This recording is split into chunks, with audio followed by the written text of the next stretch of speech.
A Great Argead Saga Alexein, Alexander the Great. Volume 1, Telesias, The War Dance. By Naki. A new episode every single day. Episode 07, Second Shadow Falls. Philip tried to convince himself this was merely a precaution. Perhaps young Attalus was simply a keen soldier who saw ghosts in every corner of the palace. But then he heard the heavy, metallic thud of the courtyard doors being barred from the outside. That was not the sound of a festival. It was the sound of a cage locking. Philip made his choice. He decided to say nothing to Jigia or his half-brothers. If she was plotting, or even an implicit piece of the conspiracy, revealing his hand would be fatal, and logically it made little sense for her to strike yet. She might gain some temporary leverage from a usurper, but with both Perdiccas and himself still standing in the line of succession, she would still have too many branches left to prune. It was a long, bloody way to go. He realized that if a slaughter was coming, his only weapon was his perceived innocence. By masterfully playing the role of the frustrated youngest son, pouting over a missed festival, he remained completely invisible to those who would seek to eliminate him. He scuffed his leather sandal against the stone floor again, feigning boyish irritation. But beneath the tantrum, his ears were tuned to the wind. He was no longer listening for the joy of the music. He was listening for the frantic rhythm of the Telesias to break. Ptolemy leaned toward his wife Arsinoe, his voice a low, perfectly controlled murmur beneath the rising, borderline mad crescendo of the flutes.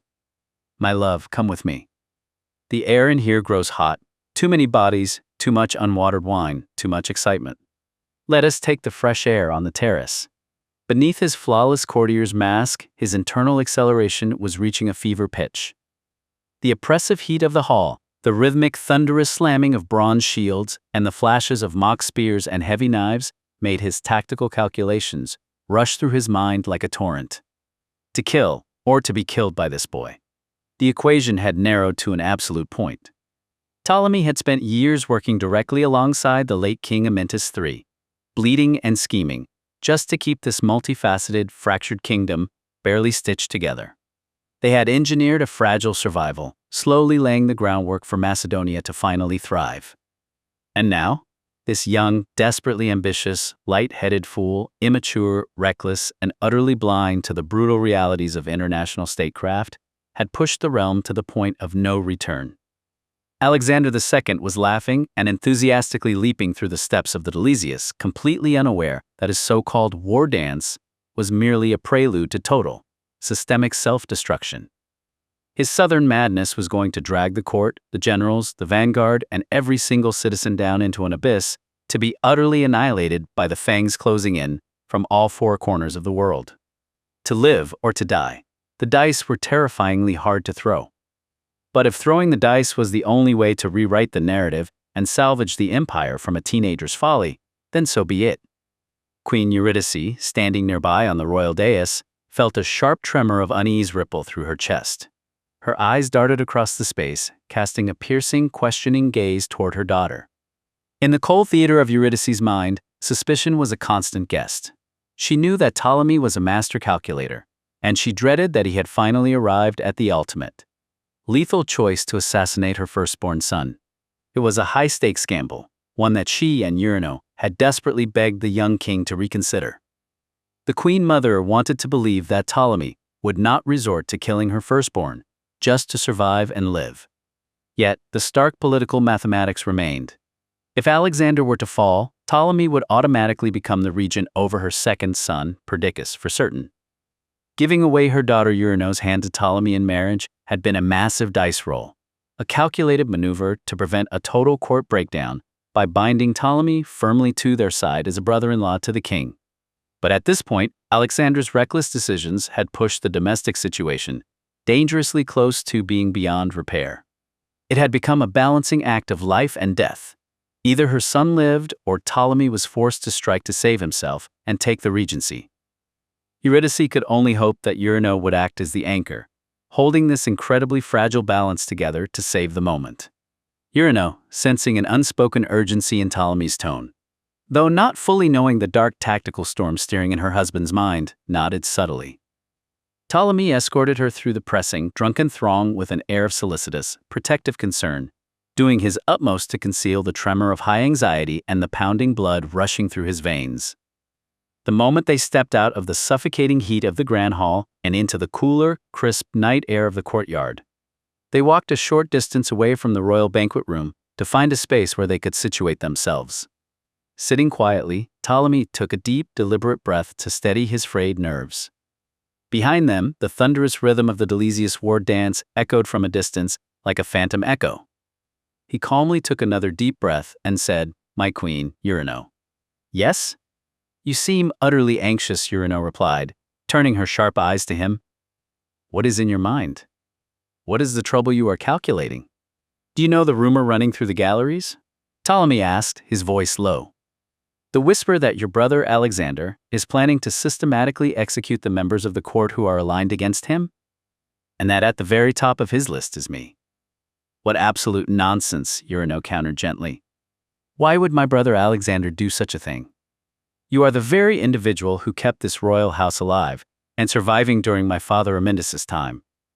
Without you, how does he expect himself or this kingdom to survive? I know Alexander appears blindingly ambitious and dangerously inexperienced to you when it comes to these massive geopolitical maneuvers and mastering court dynamics. But when he initially confessed and talked about this strategy to me and my mother, we both told him to think carefully. To me, his idea was sheer suicide. It would throw all of us right back into another state of chaos. He was supposed to rethink his position and craft an alternative plan, not just cut off experienced leaders because they seemed like opponents to him. It is understandable why you are so troubled, given his youth and these highly questionable outcomes."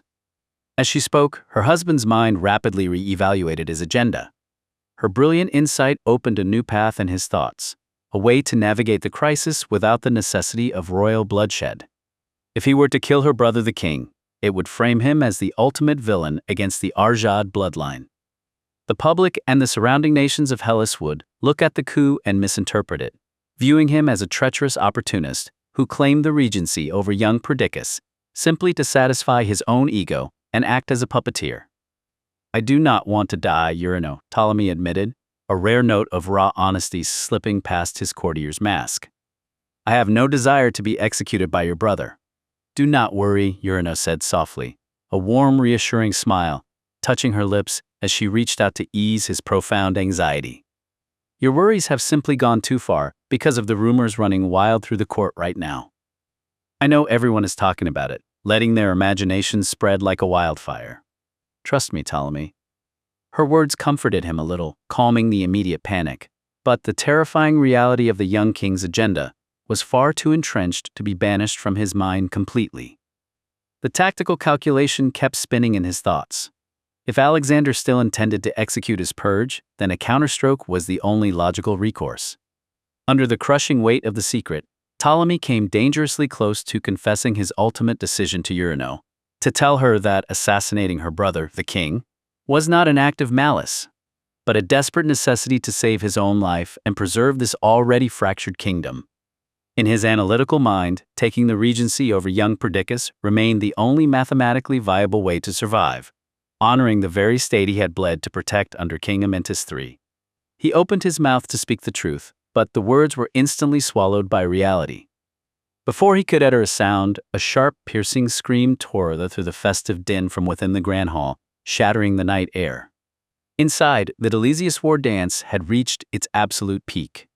A sea of heavily armored soldiers moved with a terrifying, earth-shaking precision. Then, without warning, the rhythm fractured. A small, anonymous group of warriors broke formation, closing in on the royal platform in a single, fluid, horrifying motion. Short swords flashed in the torchlight. Blades plunged deep into King Alexander II. Just as quickly as they had struck, the killers retreated, melting seamlessly back into the churning mass of the war dance. Clad in identical armor, they became instantly invisible within the rising chaos of the crowd. In that split second, the young king gasped, enduring a sudden, blinding agony in his back. His movements faltered, his balance completely broken. He coughed violently, dark blood spraying from his agonizing mouth, before falling lifelessly to the stone floor, his body seizing in its final, desperate moments. His future queen, his fiancée Arsinoe, stood frozen. Her mind went utterly blank, her hand flying to her mouth as she struggled to process the nightmare unfolding before her. The man who had promised her a crown was choking on his own blood at her feet. The momentum of the war dance ground to a sudden halt, its thunderous beat giving way to a stunned, sacrilegious silence. The king, struck down during a display of the very martial pride he championed, lay fallen among the warriors he trusted. The vibrant sounds of celebration died instantly, replaced by a gut-wrenching, terrifying realization. The air became thick, weird, and surreal. Nobody knew how to act, how to react, or who to trust. Then the silence was shattered. Queen Mother Eurydice's scream was sharp, primal, and devastating. Her firstborn son slumped lifelessly against the dais, a dark crimson bloom spreading rapidly across his imperial purple regalia. Beside him, young Arsinoe's reaction was even more terrible. Her eyes remained fixed on the hilt of the dagger still protruding from her betrothed's back. A faint, choked sound escaped her lips as her vision tunneled, and she collapsed, her body giving way to the unbearable, suffocating weight of shock. Alexander. Shock immobilized the Queen Mother for a heartbeat. She weakly rasped her firstborn's name, Alexander, before a raw animal wail finally tore from her throat. Alexander. Eurydice's mind reeled backward through time. It was barely a year since she had stood in this very hall, grieving the death of her husband, King Amyntas III. Now, history was repeating itself in blood, and she was losing her firstborn. A cold, creeping dread spread through her veins, a violent shaking that threatened to consume her entirely. She stumbled blindly, her fingers closing desperately around the tunic of her second son, Perdiccas, who stood frozen like stone beside her. For a moment, the queen vanished, leaving only a broken mother. But just as quickly, the fierce pride of her Lancestian heritage surged back. Her grip on Perdiccas tightened, her back straightened, and her face became a mask of iron. Her voice cut through the panicked silence, cold and absolute. "Find the assassins." Panic, a wild and untamed beast, erupted through the hall. The celebration dissolved into a chaotic swirl of shouts and terrified cries. Attendees, frozen for a disbelieving moment, surged like a tide. Some pushed toward the fallen king in morbid shock. Others clawed toward the exits, trampling garlands and spilled wine in a desperate instinct to escape the horror. The air, once sweet with perfume, now crackled with the raw energy of betrayal. The silence that followed the Queen Mother's scream didn't just hang in the air, it crushed it. For the military pillars of the Argead vanguard, the world fractured along its tectonic faults. General Parmenion stood rigid at the high table, a heavy silver rhyton frozen halfway to his lips. The unwatered festival wine rushing through his veins, once a warm current of celebration, suddenly felt like liquid lead, blurring and sharpening his senses all at once. His mind reeled under a momentary internal earthquake. The strategic landscape he had spent his life mapping had just vanished beneath his boots. "This cannot be happening," Parmenion's inner voice reeled, his eyes scanning the pool of expanding crimson on the steps. "Not here. Not in Pella. Not by our own men. If the king is dead, the army has no head. The northern borders are completely unprotected. The Illyrians will smell the blood from across the mountains before dawn." Beside him, Antipater's analytical mind was firing at a frantic, desperate velocity. He didn't look at the corpse, his eyes immediately darted to the exits, calculating the room's sudden, lethal vulnerabilities. What should I do? What must be the priority? Antipater's thoughts raced, cold and clinical, despite the alcohol pounding in his temples. The succession. If Alexander is gone, Perdiccas is the crown, but he is a boy. We must secure the physical treasury before the up-country barons loot it. We must control the narrative before the news breaches the palace gates, or the kingdom will cannibalize itself by morning. Across the platform, the elder Attalus gripped the edge of his table so hard the old cedar groaned. The dark Thessalian vintage had left him loose, drifting in a state of uninhibited, chaotic detachment. As the panic erupted around him, his mind completely surrendered to the absurdity of the moment. He couldn't control his thoughts. A strange, low, rumbling laugh escaped his throat in the very midst of the rising sacrilegious chaos. Whatever. It actually happened. The old guard patriarch thought, his chest heaving with a dark, twisted euphoria. The young pup ran his mouth, played his games, and the gods swept him away, just like I said they would. Let the board clear. Let the sky fall. Let's see who is heavy enough to hold the iron now. But where the old men faltered under the weight of the wine and the shock, young Attalus stood sober, sharp, and terrifyingly alive. He hadn't touched the vintage. His eyes danced with a predatory, instantaneous clarity. He didn't panic. He stepped directly into the vacuum of power. Secure the hall. Nobody moves. Young Attalus's voice thundered across the stone rafters, cutting through the initial screams like a bronze blade striking an anvil. He violently drew his sidearm, the harsh metallic ring of iron, tearing through the air to signal the abrupt, bloody end of the feast. Guards, close the perimeter. Secure the Queen Mother and the Prince. Save the future Queen, take Arsinoe from the dais, and carry her to the inner chambers under heavy shield. Silence the doors. But his command was a drop of oil thrown into a raging inferno. It was already too late. A catastrophic, suffocating cloud of primal panic swept through the great hall, translating instantly into a human tidal wave. Hundreds of low-ranking courtiers, minor barons, and intoxicated guests slammed blindly against the massive exits. The raw, desperate power of their screams collided with the royal guard line, easily overriding the discipline of the shields. Men fought, bit, and trampled one another like a frantic pack of rabid hounds, their logic entirely warped by unwatered wine, sudden terror, and the delusion of an impending massacre. They didn't know what was hunting them. They only knew the king was dead and the doors were closing. While the innocent attendees fractured into chaos, a stark, chilling contrast emerged at the foreign diplomatic tables.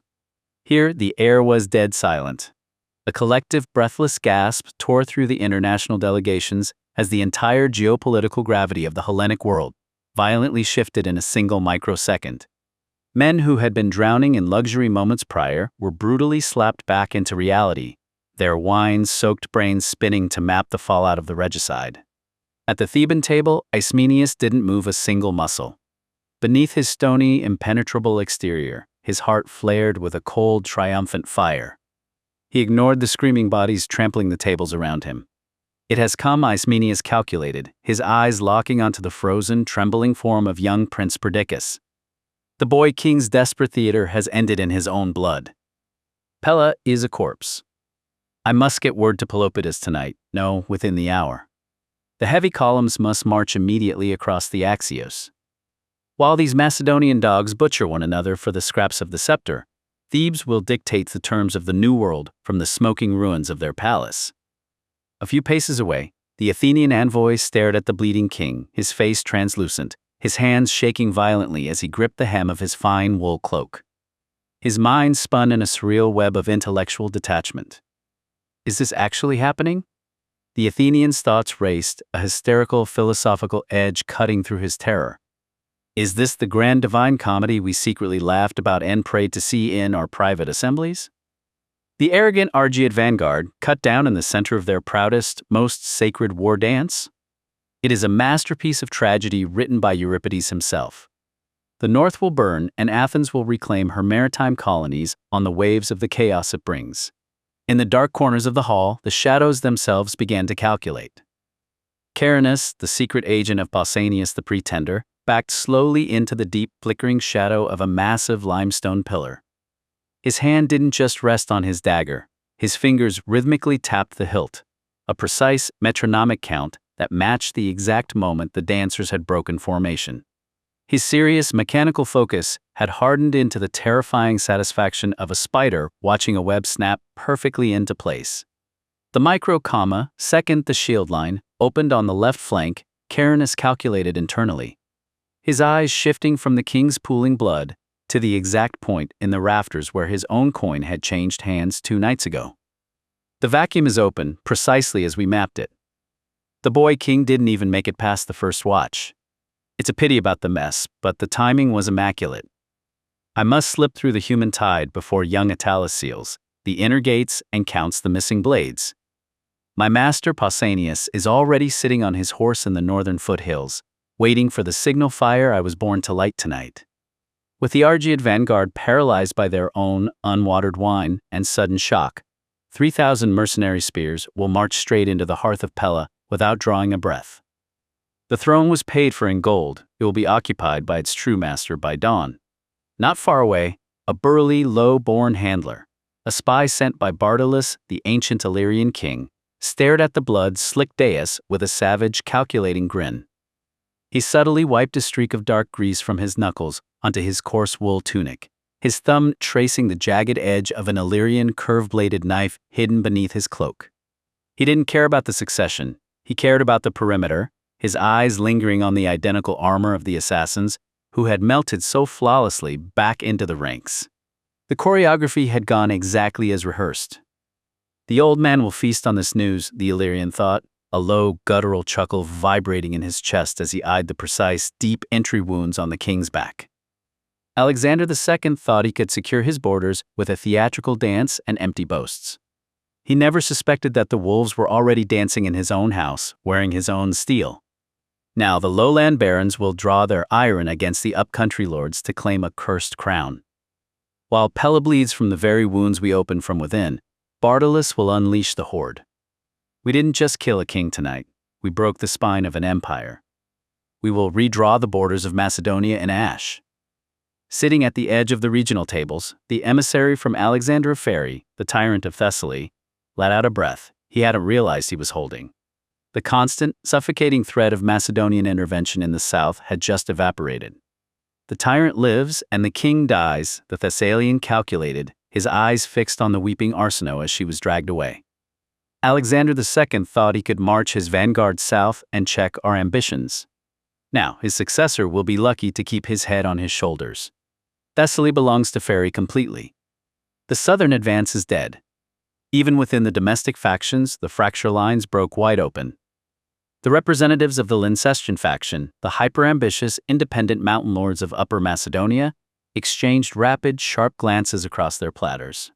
To them, the direct Argead line was an occupying force that had just been critically broken.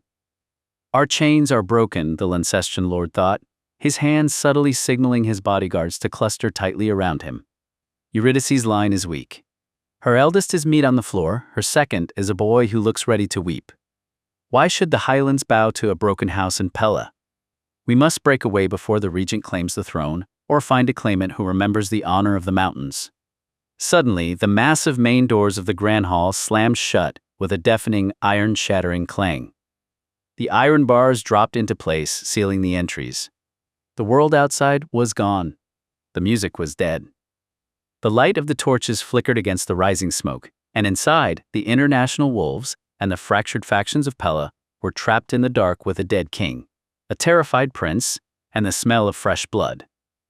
In the deep recess of the eastern gallery, entirely detached from the screaming human tide, sat Artabanus, the silent observer sent by the satrap of Sardis. He did not run.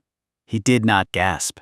Instead, he calmly reached down, lifted a heavy, unwatered golden chalice to his lips, and took a slow, methodical sip.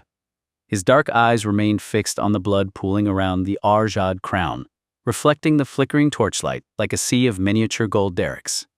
A masterful investment, Artabanus calculated internally, a thin ghost of a smile vanishing into his neatly trimmed beard. The great king's gold always finds the exact fracture lines of the West. It took so little to tip the scale. Just a few heavy chests of pristine Susa coin slipped into the right greedy palms, whispered into the right desperate ears. Whether it was Pausanias's ambition, Bartolus's bloodlust, or Ptolemy's clinical survival instinct that finally drove the steel, it matters not. The gold commanded and the daggers obeyed. Alexander II dreamed of a unified north, a vanguard capable of looking toward our borders. Now that dream lies coughing up its lifeblood on a limestone floor. Let the lowland barons tear at the throats of the upcountry lords. Let the pretenders butcher the regents. We have turned this proud palace into a slaughterhouse without risking a single Persian life. While these Macedonian wolves consume each other in the center of their own ruins, the borders of the empire remain perfectly, beautifully secure.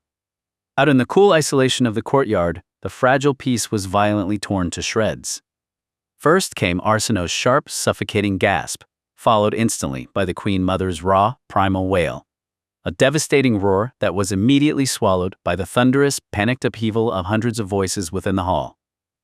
Ptolemy's eyes, which had briefly started to settle under his wife's comfort, snapped wide.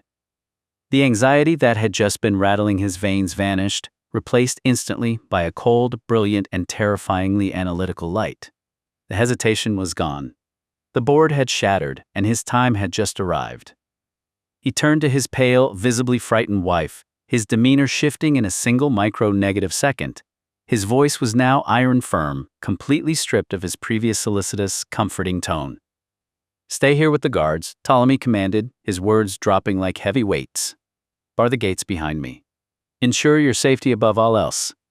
He did not look back as he pivoted toward the roaring chaos, his mind already 3 moves ahead.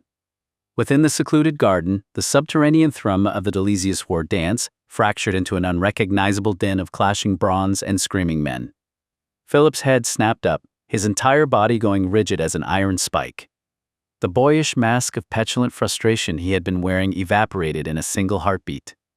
A primal electric curiosity, or perhaps the nascent predatory instinct of a future sovereign, who recognized the exact metallic scent of shifting power, seized his small frame.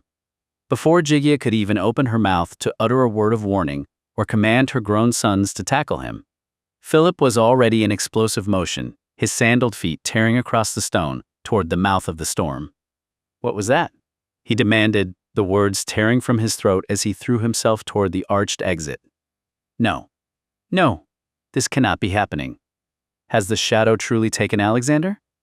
And what of Perdiccas? Are they both slaughtered? "Philip, no," Argead cried, her regal composure shattering as she lunged desperately for the hem of his tunic. But her fingers caught only empty air. His long, lean stride carried him instantly out of her reach. He burst out of the garden and into the dimly lit corridor, just as the mounting pandemonium from the grand hall swelled into a deafening roar. Behind him, echoing off the damp masonry, he heard Argead's frantic, sharp command, "Guards, protect the princes." Disciplined even in the face of total dynastic disaster, the palace guards immediately stepped into the vacuum, their heavy shields blocking the archway with a definitive metallic thud. They formed an impenetrable barrier of iron and oak around Argead and her sons, Argead, Menelaus, and Archelaus. "Queen Argead, stay within. You are to be secured," the guard captain ordered, his voice brooking no argument as the shields locked into place. In a single motion, they had effectively quarantined the spare blood of the Argead house, locking them away from the spreading madness, while Philip sprinted alone into the dark. Unaware of their fate, Philip pounded down the hallway. He was intercepted by his sister Arsinoe, just as he reached the threshold of the great hall. "Philip." "No," she wailed, her fingers lashing out like talons to snag his wool tunic. "Don't go in there. Stay with me." Before he could wrench himself free, a phalanx of guards swarmed the hallway. They moved with mechanical efficiency, swallowing Arsinoe in a wall of bronze and leather to contain the hysteria. "Philip," she shrieked as they dragged her back toward the inner wings. The heavy oak doors groaned shut, muffling her voice. Philip plunged into the maelstrom of the hall. He was short for his age, but his slight frame was agile. He shoved, ducked, and wove through the sea of horrified faces. "I have to see for myself. I need to find Alexander.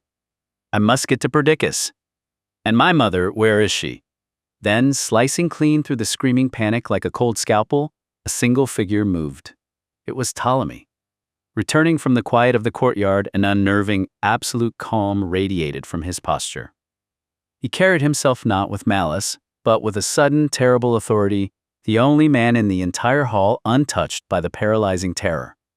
With serene, clinical deliberation, he pushed straight into the epicenter of the madness, his broad shoulders easily parting the desperate fleeing bodies of the courtiers. He did not look at the crowd. His focus was entirely lock-strained on the royal dais. To him, this was no longer a festival. It was a broken machine that required an immediate, definitive resolution.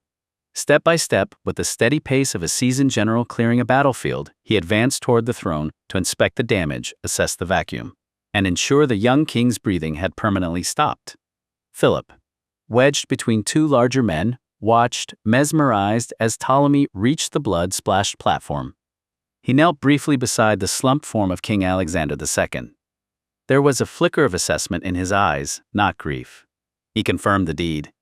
Beside him, the young Arsinoe huddled over her husband, her face a mask of unspeakable grief, her cries now hoarse, broken whispers. The king was dead. Ptolemy had confirmed it with a single, sweeping glance at the lifeless form on the flagstones. And in the flickering shadows of the limestone pillars, a youngest prince, Philip, watched the man who had just instantaneously seized the steering wheel of the world. Near the edge of the pavilion, the elder General Attalus stood frozen, the initial shock wearing off as his mind brutally slapped him back into the new reality. He forced himself to process the slaughter with the cold detachment of a man who had seen a dozen campaigns. In the very center of the clearing, King Alexander II had stumbled. At first, to the drunk and delusional onlookers, it had looked like a mere clumsy misstep. But then the broad bronze blade emerged from his chest, slick and steaming in the high torchlight. Attalus had not moved a single muscle. His eyes, cold and analytical, swept the perimeter with clinical speed. He saw the assassins, men meticulously dressed in identical Macedonian guard armor, yet moving with the hyper-focused, panicked efficiency of foreign mercenaries. He saw the king's personal bodyguards standing completely immobilized, their shields lowered just an inch too far to be accidental. Who? Attalus thought, his jaw tightening. He looked toward the royal dais. Ptolemy was standing. His face was a flawless mask of practiced horror, but his hands were steady. Too steady. Ptolemy's gaze flickered not to the dying king, but to the deep shadows where the powerful lowland noble families stood, measuring their reactions in real time. "Traitors!" Ptolemy bellowed, his voice echoing off the rafters, though he made no physical move to pursue the killers into the human tide. "Protect the princes!" Across the expanse, Antipater was already running through the inner court, a blur of motion as he moved to physically secure the palace assets. Attalus drew his own blade, keeping the iron low against his thigh. He saw General Parmenion in the distance, desperately trying to rally a panicked squad, but the old warhorse looked genuinely, deeply confused. If the army's finest tactical mind didn't know this was coming, Attalus realized, the rot goes far deeper than the barracks.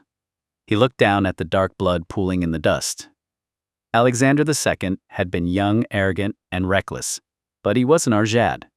To execute him so publicly, in the middle of his own vanguard, was an absolute proclamation. A bold move, young Talus whispered to himself, a grim, humorless smile touching his lips. But a terrifyingly dangerous one. Whoever lit this fire better be prepared to burn in it. Then, Ptolemy rose to his full height. He stood over the fallen king, not as a mourning relative, but as a deliberate, calculating claimant stepping into a catastrophic power vacuum. He drew a deep breath, and a voice of chilling, unshakable authority cut straight through the mounting pandemonium. "Silence!" The roar sliced through the chaos like an executioner's axe splitting fresh timber. The entire court froze in mid-stride. Every eye snapped to the massive figure standing over the blood-slicked dais. "Silence! The king has fallen." Ptolemy's voice boomed, carrying the weight of a seasoned statesman establishing order in a burning city. "By the gods, a monstrous act has been committed against the realm." Knowing that a single hesitation would plunge Macedonia into a massive, irreversible civil war, Ptolemy moved with brutal, calculated efficiency. This was the only way to save himself and rescue a fractured kingdom from total annihilation. He strode directly to Perdiccas, his large hand clamping firmly around the 17-year-old's slender, trembling wrist. Without violence, but with absolute finality, he guided the ash-pale prince onto the blood-splashed platform. Am I the king?" Perdiccas whispered, his voice thin, cracking under the weight of the air. One moment, the hall had pulsed with the proud rhythm of the war dance. The next, it was awash in the sharp scent of copper and death. Who did this? And am I the next to bleed? Ptolemy ignored the boy's terror, choosing to shield him with raw authority. He placed a heavy, possessive hand on Perdiccas' shoulder, a powerful visual claim to the entire room that the line of succession was intact under his protection. "Macedon does not fall," Ptolemy proclaimed, gesturing theatrically to the stunned assembly of barons and foreign envoys. "Alexander's noble brother, Perdiccas III, is still but a youth, untried in the harsh climates of statecraft. In this grave and perilous hour, I, Ptolemy of Aluros, do hereby claim the regency. I shall govern in the young king's name and ensure absolute justice for this heinous crime. Secure the palace. Bar the gates. Find the assassins." Queen Eurydice, clawing her way back from the abyss of shock, fixed her gaze upon him. Ptolemy's face was not marked with grief, but with a barely suppressed satisfaction, the triumphant gleam of a champion who had seized his prize. An undeniable truth slammed into Eurydice. Did he do this to my Alexander? And now he dares to claim regency over my second son. The thought was a venomous serpent coiling in her gut. Her hand tightened convulsively on Perdiccas's arm, a silent plea to the boy, who was still too innocent to comprehend the predator circling the throne. She saw not a noble, but a viper that had sunk its fangs into the heart of the Argead dynasty. Though there was no evidence yet to confront him, her gut told her he was the orchestrator, backed by the very nobles who had once opposed her husband, Amyntas III. The triarchy was absolute. Philip, a mere boy of 14, found himself pinned by the suffocating press of bodies, a human tide of terror and confusion. A cold dread, sharper than any winter wind, began to creep into his young heart, constricting it with icy fingers. My brother Alexander. The words formed, unspoken, in his mind as a horrified echo.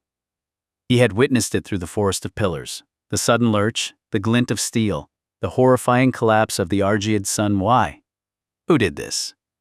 The questions clawed at his nascent understanding, tearing at the fabric of his world. The serpent had struck not just Alexander, but the very heart of the royal line.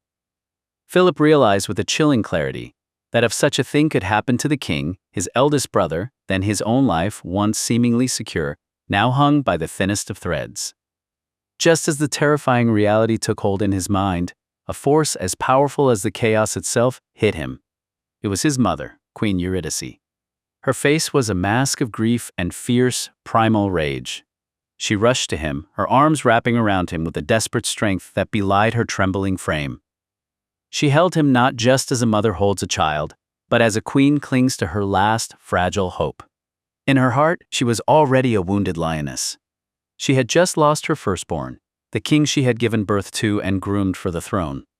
And now, her second son, Perdiccas, was being pulled into the viper's coil, standing on the dais under the predatory protection of Ptolemy of Aloros. As she held Philip close, feeling the young boy's heart pound against her own, a cold resolve settled in her soul. He was her youngest. He was her last. Philip was the only one not yet standing in the direct light of the throne, and therefore the only one she might still be able to hide. She leaned into his ear, her voice a low, fierce rasp that cut through the screams of the hall. Do not look at the throne, Philip. Do not look at the blood. Look at me. We are the only truth left in this house. She would not lose her final son to the same serpent who had poisoned their court. If the physician whoever was coming from the south, she would ensure Philip was the currency used to buy his survival. To be continued in Episode 08, Half-Blood Prince Alexein, A Great Argead Saga Volume 1, Telesias, The War Dance. A new episode every single day. We are dropping a new episode every day until the epic conclusion of Volume 1. Each chapter delivers a tight, hyper-focused 5 to 15-minute hit of cinematic historical drama, perfect for your daily plunge into antiquity. Watch the cinematic video trailer. Listen to the full saga now. Bookmark Volume 1, Telesias Playlist. Bookmark Volume 1, Divine Oracle Playlist. Subscribe to follow the rise of the Argead dynasty. Thumbs up to help push our vanguard through the algorithm's gauntlet. Comment below.